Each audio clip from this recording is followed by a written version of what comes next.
बघा मग आता पहिला क्वेश्चन आहे, in which of the following examples can you sense motion? How will you explain presence and absence of a motion? आता पहिलं जे एक्झाम्पल आहे याच्यामध्ये तुम्ही फक्त येस ऑर नो मध्ये आन्सर द्यायचे कमेंटमध्ये. पहिलं जे एक्झाम्पल आहे त्याच्यामध्ये a flight of a bird, motion आहे याच्यामध्ये, म्हणजे एखादा पक्षी आपल्याला उडताना दिसतोय तर मोशन आहे याच्यामध्ये. कमेंट मध्ये आन्सर द्यायचं येस ऑर नो. मोशन आहे यस. अंकितने दिलं, व्हेरी गुड, यस.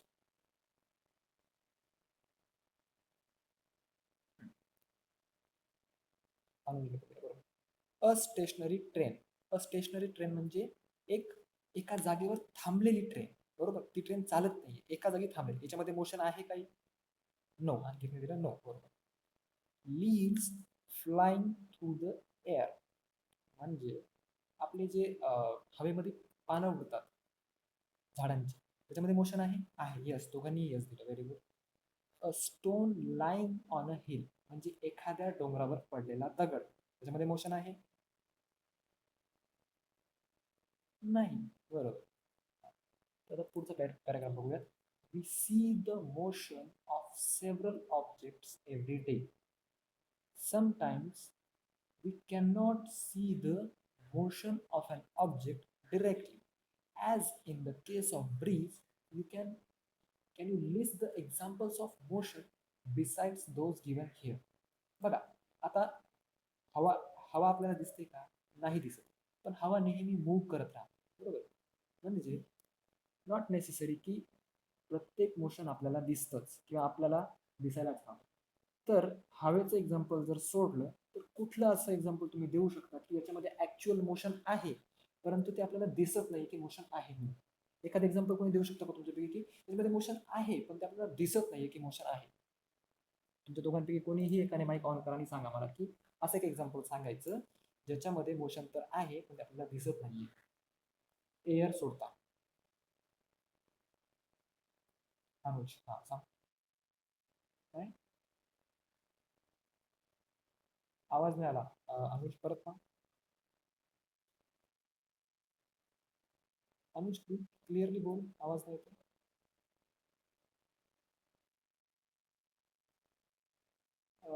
नाही, माती कसं एक्झाम्पल होईल?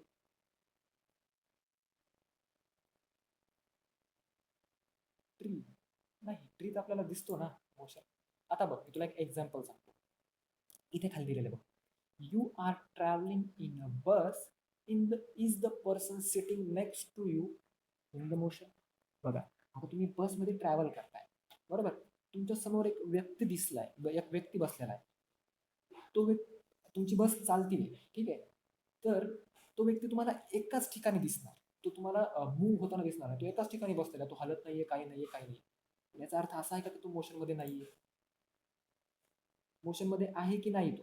Yes or no. मोशन मध्ये आहे की नाही? तुमच्या समोर बसमध्ये बसलेला व्यक्ती मोशन मध्ये आहे की नाही आहे? आहे, बरोबर. आणखी मी टाकलं की तो व्यक्ती मोशन मध्ये आहे पण तो आपल्याला दिसतोय का मोशन मध्ये आहे? नाही दिसत, बरोबर ना.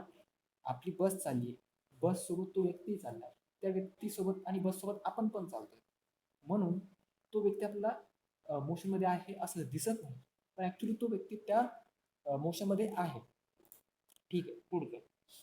What do you take into consideration to decide if an object is moving or not? आता समजा तुम्हाला विचारलं की एखादी कुठलीही वस्तू मूव्ह होतीये की नाही किंवा त्या ऑब्जेक्ट मध्ये मोशन आहे की नाही, ते तुम्ही कशावरनं डिसाईड करणार?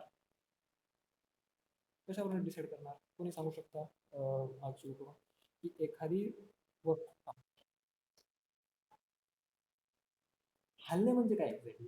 आपण आता मोशन म्हणजे हलणे हे आपण म्हणतोय, पण मोशन एक्झॅक्टली आहे काय, की आपण कशावरून डिसाईड करतो की ही वस्तू जी आहे ती मोशन मध्ये आहे आणि एखादी वस्तू ती मोशन मध्ये नाही? ठीक आहे, मी सांगतो ऐक. आता motion is a relative concept. If the position of an object is changing with respect to its surrounding, then it is said to be in motion. म्हणजे एखाद्या वस्तूची जी पोझिशन आहे ती कंटिन्युअसली चेंज होते विथ रिस्पेक्ट टू सराउंडिंग, म्हणजे त्याच्या अवतीभोवतीच्या कंडिशनच्या रिस्पेक्टमध्ये एखाद्या वस्तूची पोझिशन जी आहे ती चेंज होतीये, तर ती वस्तू मोशनमध्ये आहे आपण असं म्हणतो. बरोबर. आपण ज्यावेळेस आता सपोज तुम्ही क्रिकेट खेळता, ग्राउंडवर तुमचा चेंडू ठेवलेला आहे. बरोबर. तो ठेवलेला आहे, त्याला कुणी काही करत नाही, मग तो मोशनमध्ये आहे की नाही आहे? कमेंट्स.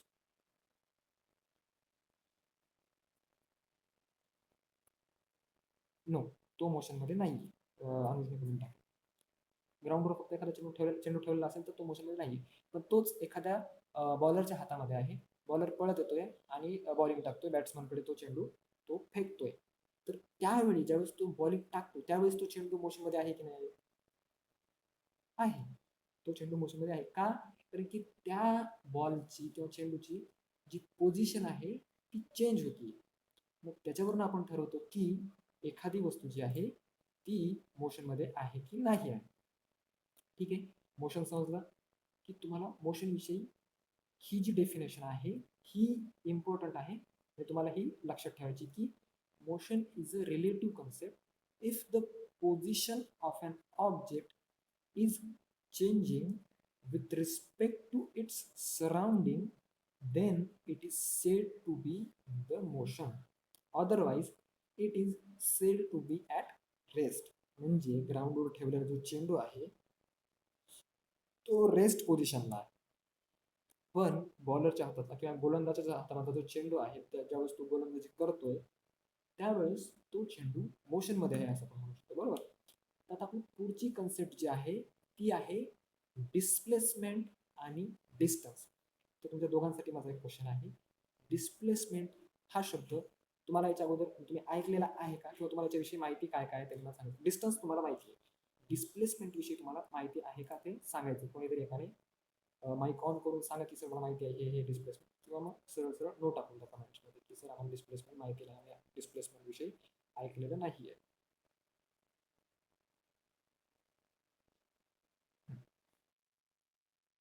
अच्छा, डिस्प्लेसमेंट माहिती नाही. Very good. चल ठीक आहे, सांगतो मी. डिस्प्लेसमेंट म्हणजे काय, आता आपण त्याचा कन्सेप्ट बघूया, आणि डिस्टन्स आणि डिस्प्लेसमेंट मध्ये डिफरन्स काय आहे हा पण कन्सेप्ट बघूया. आता बघा ही डायग्राम बघा, पर्टिक्युलरली ही डायग्राम बघा. मी जे हँड मोशन करतो इथे स्क्रीनवरती, ते तुम्हाला क्लिअरली दिसतं की मी कुठे काय करतोय ते? Yes or no? दिसतं? येस. अंकित टाकलं येस, हे दिसतं. तर बघा आता हा पॉइंट ए आहे, बरोबर, आणि हा पॉइंट आहे बी. ठीक आहे. तर आपल्याला ए पॉइंट पासून बी पॉइंट पर्यंत जायचंय. तर पहिला जो रूट आहे, तो असा आहे. इकडून आपण जाणार, इथून असं असं, आणि मग इथे येणार. बरोबर. हा झाला पहिला रूट. ठीक आहे. हा झाला दुसरा रूट. ठीक आहे.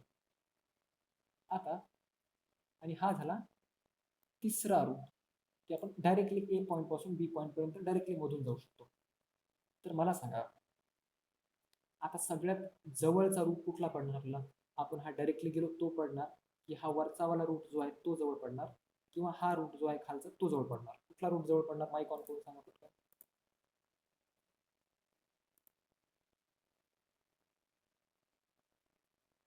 प्रश्न समजला?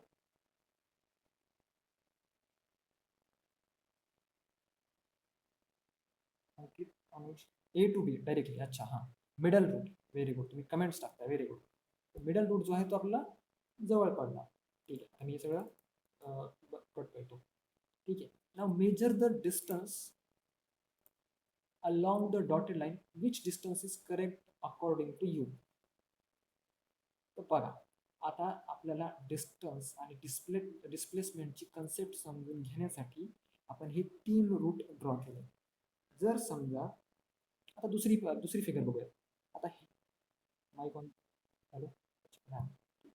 आता ही दुसरी फिगर आपण बघूया. त्याच्यामध्ये हे जे आहे हे आहे शीतल आणि प्रशांतचं घर. ठीक आहे. शीतल आणि प्रशांतचं घर आहे, हे त्यांचं स्कूल आहे. ठीक आहे. आणि हे आहे संगीताचं घर. तर बघा त्यांना आता स्कूलला जायचंय. Sheetal first went to her friend Sangeeta's house on her way to school. बघा. हा मॅम. हा मॅम.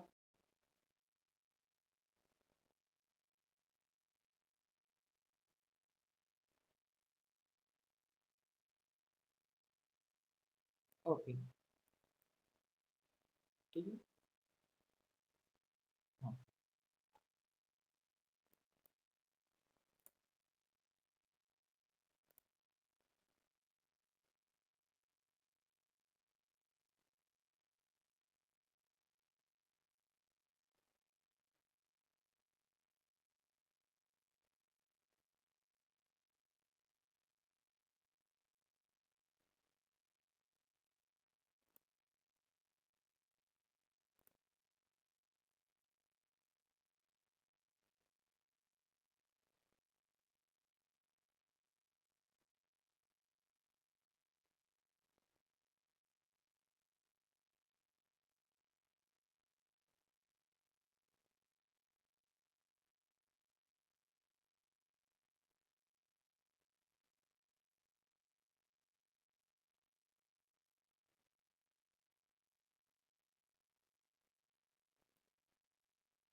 हो मॅम, ठीक आहे.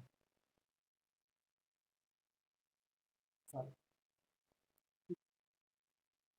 येस. हा. बघा, हे आहे संगीताचं आणि सॉरी शीतलचं आणि प्रशांतचं हाऊस.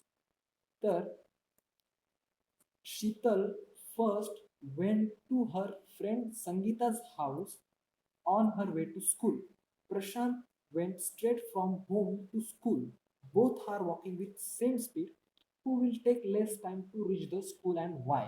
बघा, शीतलने काय केलं? ती तिच्या घरापासून शीतलच्या घरी गेली, सॉरी संगीताच्या घरी गेली आणि संगीताच्या घरून मग त्या दोघी जणी स्कूलला गेल्या. पण प्रशांतने काय केलं? तो डायरेक्टली स्कूलला गेला. तो संगीताच्या घरी गेला नाही. शीतल आणि प्रशांत दोघंही सेम स्पीडने चालतात असं आपण कन्सिडर करूयात. तर मला सांगा, शाळेमध्ये अगोदर कोण पोहोचणार आणि का? शीतल पोहोचणार की प्रशांत पोहोचणार?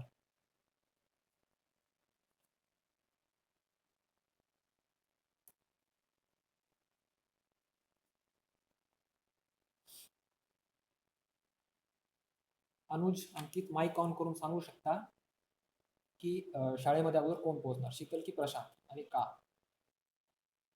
प्रशांत पोहोचणार का?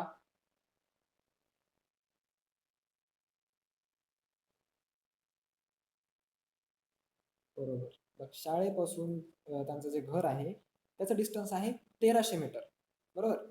आणि त्यांच्या घरापासून संगीताच्या घराचं डिस्टन्स आहे 500 मीटर आणि संगीताच्या घरापासून ते शाळेचं डिस्टन्स आहे 1200 मीटर. म्हणजे टोटल ते जर संगीताच्या घरून शाळेमध्ये जात आहेत तर त्यांना डिस्टन्स पार करायला लागणार 1700 मीटर, 1700 मीटर, बरोबर. आणि ते जर डायरेक्टली स्कूलला गेले तर त्यांना डिस्टन्स ट्रॅव्हल करायला लागणार 1300 मीटर, म्हणजे 400 मीटर डिस्टन्स त्यांना कमी ट्रॅव्हल करायला लागणार. त्याच्यामुळे प्रशांत जो आहे तो लवकर शाळेमध्ये पोहोचणार.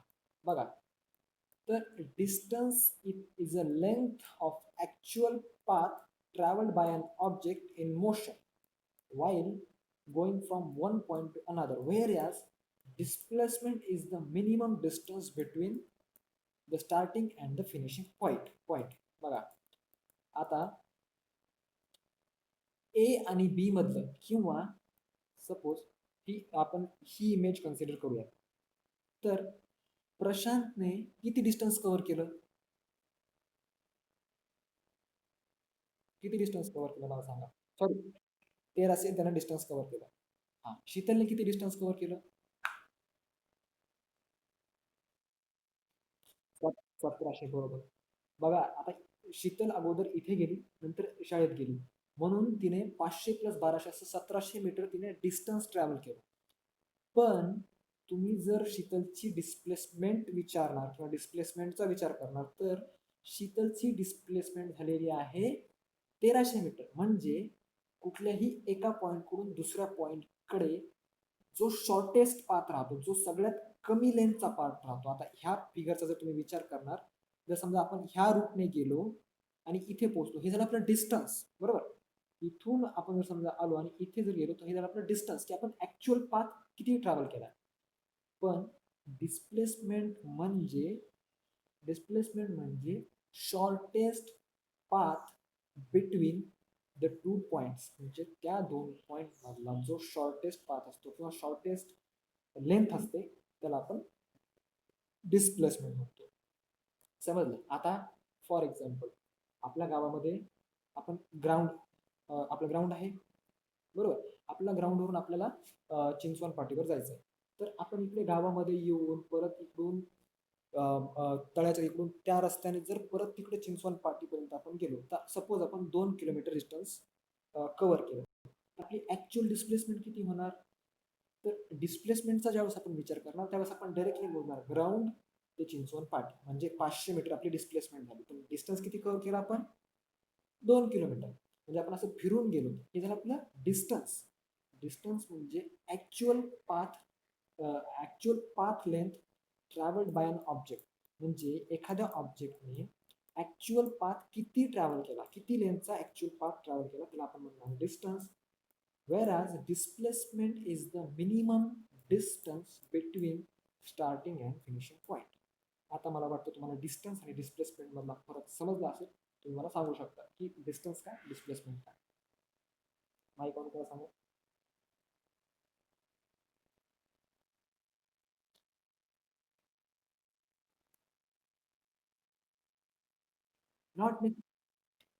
नॉट नेसेसरी लांबून, actual path travelled by the object. म्हणजे ऍक्च्युअल पाथ म्हणजे काय माहितीये का, की आता सपोज एखादा ऑब्जेक्ट आहे, तो ए पासून बी पर्यंत डायरेक्टली जाऊ शकतो, दॅट इज ऑल्सो डिस्टन्स. पण तो ह्या रूटने पण जाऊ शकतो, दॅट इज ऑल्सो डिस्टन्स. इथून जरी गेला तर that is also distance. But displacement is the only this path, म्हणजे शॉर्टेस्ट पाथ जो असतो, शॉर्टेस्ट लेंथ ती जी असते त्याला डिस्प्लेसमेंट म्हणतात. ठीक आहे. हा सांग, कंटिन्यू कर अनुज. बरोबर सांगतोस, कंटिन्यू कर अनुज. बोल अनुज. अनुज.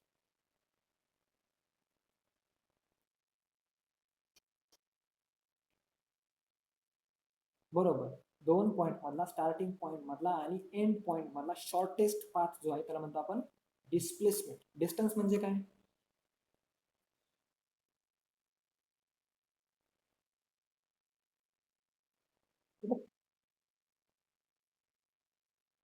फिरून जातो म्हणण्यापेक्षा तुम्ही काय शब्द वापरा माहितीये का, ऍक्च्युअल पाथ जो आपण ट्रॅव्हल करतो, ऍक्च्युअल पाथ म्हणजे ज्या मार्गाने आपण ऍक्च्युअली जातो, दॅट इज डिस्टन्स.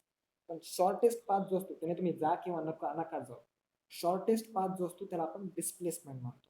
समजलं, दोन गोष्टी समजल्या. ठीक आहे, समजलं. आता बघा, ही एक ही एक इमेज बघा. आता हा जो ए आहे ना, ए काय करतो माहितीये का, हा प्रत्येक स्वराली, हिचं नाव काय, Swarali. Swarali walks around the edge of circular field having a radius of 100 metre. 100 metre radius असलेल्या, वेट, मला दिसत नाही सांगायचं ना मला. हा, हे एक ग्राउंड आहे, ठीक आहे. स्वराली काय करते, दररोज सकाळी ह्या ग्राउंडला फेरी मारते, ठीक आहे. म्हणजे ती वॉक वॉक करते ह्या ग्राउंडला दररोज सकाळी. तर सपोज ह्या ग्राउंडची जी लेंथ आहे ती आहे 500 मीटर. तर ती दररोज किती डिस्टन्स ट्रॅव्हल करते, ती ए पॉइंट पासून सुरू होते आणि परत फिरून ए पॉइंटलाच येते. तर ती किती डिस्टन्स ट्रॅव्हल करते, याची लेंथ आहे सपोज 500 मीटर. ग्राउंडची लेंथ 500 मीटर आहे त्याच्या एजची. तर ती किती डिस्टन्स पार करते, किती डिस्टन्स ती वॉक करते, कमेंट मध्ये टाकू शकता.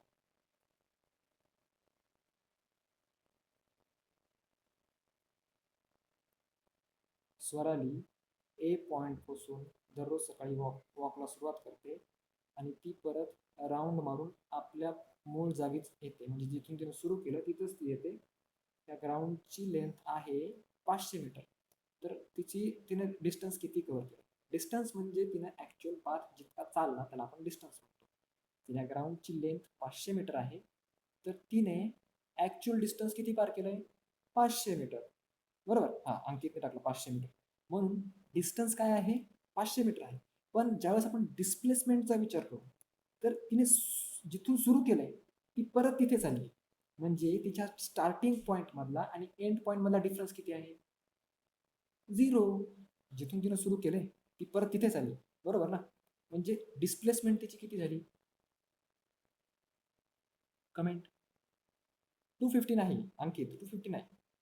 डिस्प्लेसमेंट तिची झाली 0, कारण की ती सुरू जिथून केलं तिने ती तिथेच परत येऊन थांबली. बरोबर, अनुजने टाकलं की 0 डिस्प्लेसमेंट. तिने डिस्टन्स ट्रॅव्हल केलं 500 मीटर, पण तिची डिस्प्लेसमेंट झाली 0 मीटर. कारण ज्या पॉइंट पासून तिने सुरू केलं त्याच पॉइंटला तिने एंड केलं, त्यामुळं तिची डिस्प्लेसमेंट आपण 0 म्हणतो. बघा, आता शेवटचं एक एक्झाम्पल आपण हे करणार आहोत. If a cart starting from point P goes to point Q, P पासून स्टार्ट करते क्यू पर्यंत जाते, and then returns to point P. P पासून सुरू झाली क्यू ला गेली, क्यू पासून सुरू झाली परत पी ला आली. How much distance has it travelled and what is it's displacement? सांगा मला आता, डिस्टन्स किती ट्रॅव्हल केला? कारण पी पासून क्यू ला गेली, क्यू पासून परत पी ला आली, किती डिस्टन्स ट्रॅव्हल केलं तिने? कमेंट्स मध्ये आन्सर द्या. 360 मीटर्स ती गेली, परत 360 मीटर्स आली अनुज, म्हणजे 360 मीटर्स दोनदा, म्हणजे तिने ऍक्च्युअल डिस्टन्स ट्रॅव्हल केलं 720 मीटर. समजलं? पी पासून क्यू पर्यंत जातानाचे 360 आणि परत येतानाचे 360, म्हणजे तिने ऍक्च्युअल डिस्टन्स ट्रॅव्हल केला आहे 720 मीटर्स. पण तिची डिस्प्लेसमेंट किती झाली?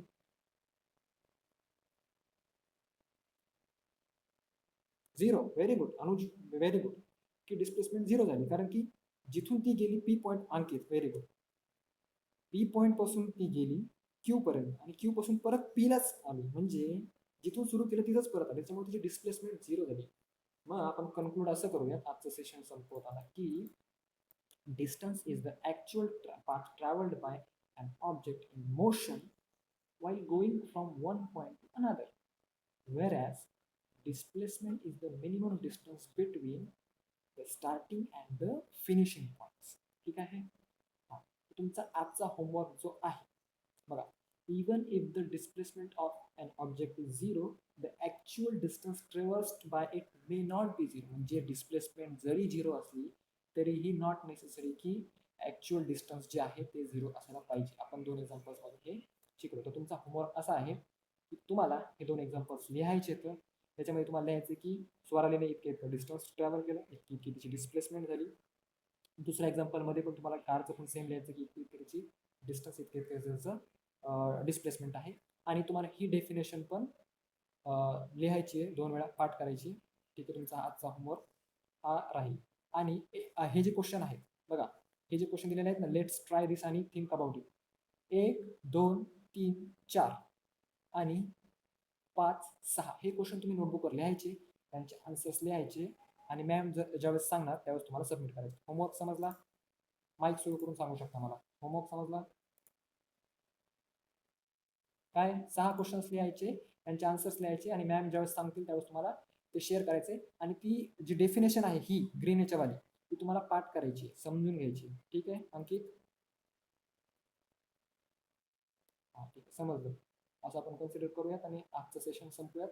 बाकी राहिलेला चॅप्टर आहे तर आपण नेक्स्ट याच्यामध्ये बघूया. ठीक आहे, चला बाय.